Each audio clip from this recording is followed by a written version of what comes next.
Hey, I'm Huck. And just for a moment, I want you to forget the fact that the overwhelming majority of Republicans elected to office in this country are vehemently opposed to virtually everything most Americans stand for. Republicans in virtually every state legislature are opposed to anything resembling affordable health care for those who can least afford it. Their view is, fuck them if they can't afford it. Republicans oppose anything resembling a living wage. In fact, many are on record as opposing even the idea of a minimum wage. These are the same folks, by the way, who will fight to the last man standing to defend the rights of billion-dollar corporations like ExxonMobil, who made something like $150 billion in profits. That's profit, mind you, just last year, from paying any federal taxes whatsoever. Republicans ignore the overwhelming majority of something like 80% of Americans who would like to see background checks on all gun purchases. They ignore the more than 95% of Americans who support the idea of a woman's right to contraception. Republicans ignore the overwhelming evidence that global climate change is like 60 years ahead of our most recent worst-case scenario predictions, and that in as little as 50 to maybe 100 years, virtually every coastal city, and I'm talking 35 to 40% of the world's population, will be several feet underwater.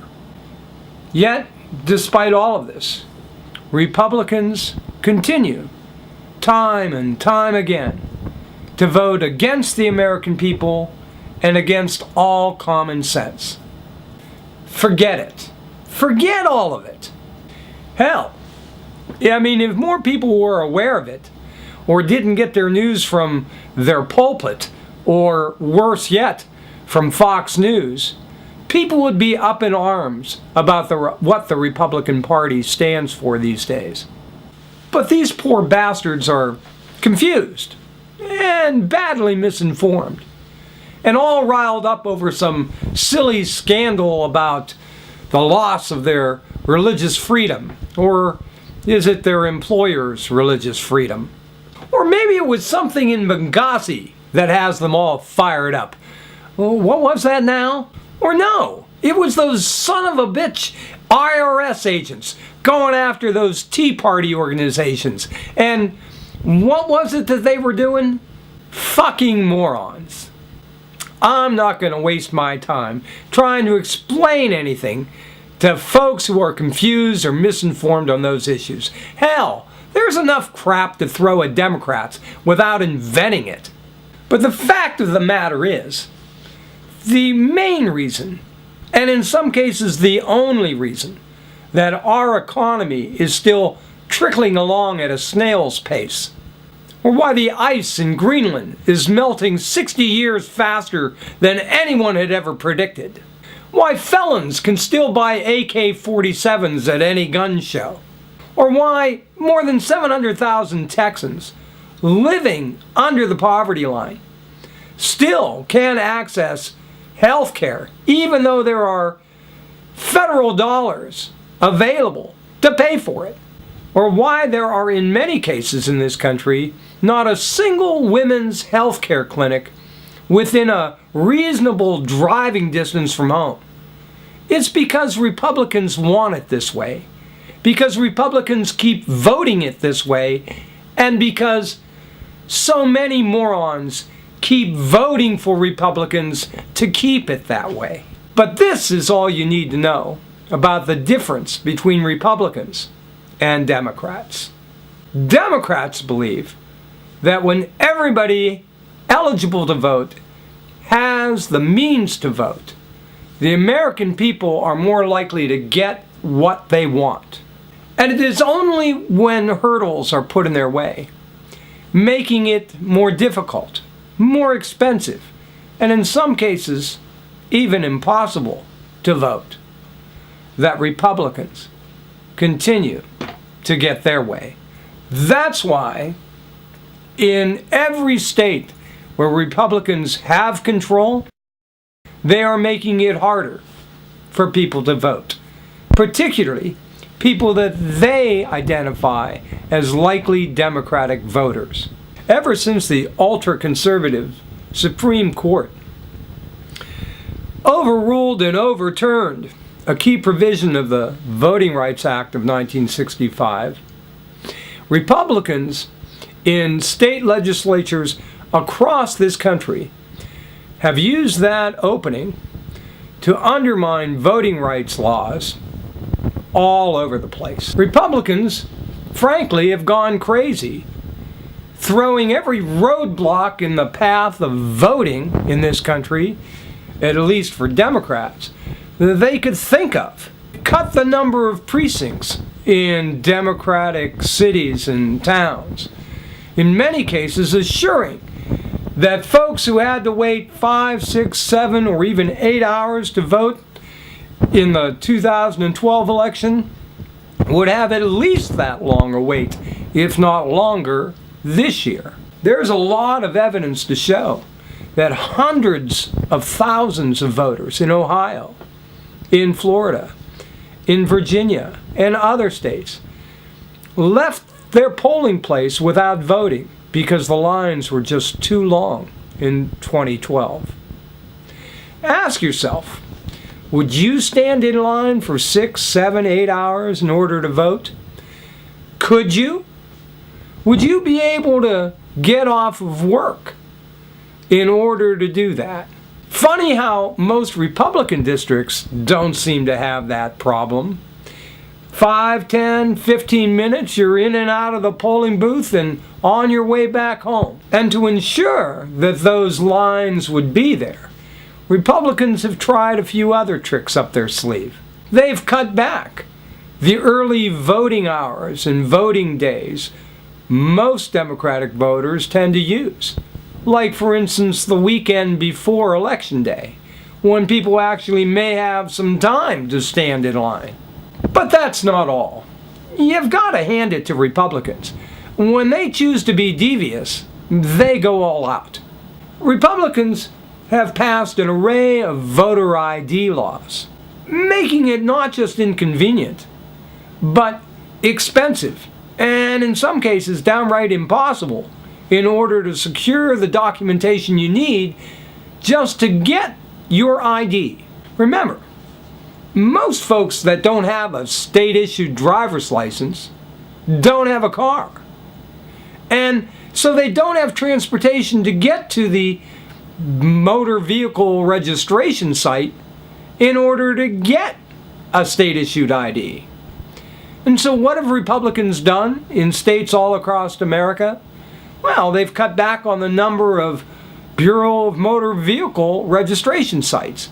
In many cases, you have to get to the next town, or maybe the county seat, in order to find a place where you can even get an ID. And remember also that most folks that don't have a driver's license are either poor or they're college students, many of whom live far away from home, or they're senior citizens who don't even drive anymore. So just getting to that license bureau to get that state-issued ID becomes a burden, maybe an expensive one. But that's not all.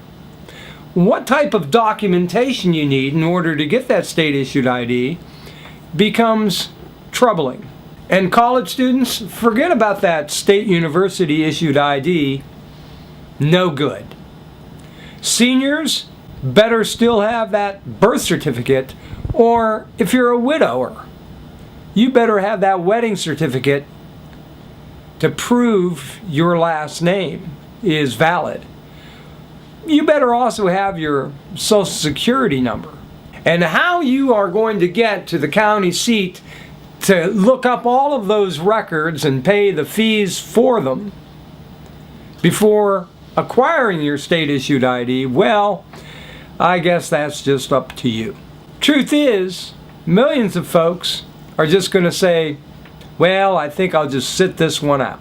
My suggestion is that while Republicans are spending hundreds of millions of dollars on misinformation campaigns about the Affordable Health Care Act and about Democrats in general, the Democrats take a portion of their proceeds and help these likely Democratic voters obtain the identification they need to vote this November, and then assure that they get to their polling precinct or state elections board to vote. Make a vow to ask your friends, particularly if they're just out of high school or a senior citizen, if they have an ID in order to vote this November, and help them to secure that ID if they don't. Go to your local senior citizen center and ask if they're aware that there are perhaps hundreds of senior citizens in your town that may not have a way to the polling place, and what are they doing about that? Moreover, what steps are being taken to make sure that some of these folks can get the documentation they need in order to get an ID? Folks like David and Charles Koch and Republican leaders all across this country are probably laughing their asses off right now. I mean, fuck. They haven't got a single good idea. They oppose every attempt at constructing a good idea and carrying it out. Yet, here we are, just 8 months away from the next election, and folks are predicting a Republican landslide. I guess I'd be laughing if I were them too. Like I said, this is war. Successful battles require a strategy and a little preparation. A big component of that preparation is assuring that people who want to vote are able to vote. We may not be able to prevent every outrageous Republican voting law from being enacted, but we can minimize the damage until we can get enough Democrats elected to undo all of those insidious laws. Promise to do your part. I'm Huck, and that's my opinion. I'd be interested in hearing yours. I'll be back in another week or two, and I will share some of your thoughts and comments on my next video. Thanks for watching. I'll see you again real soon.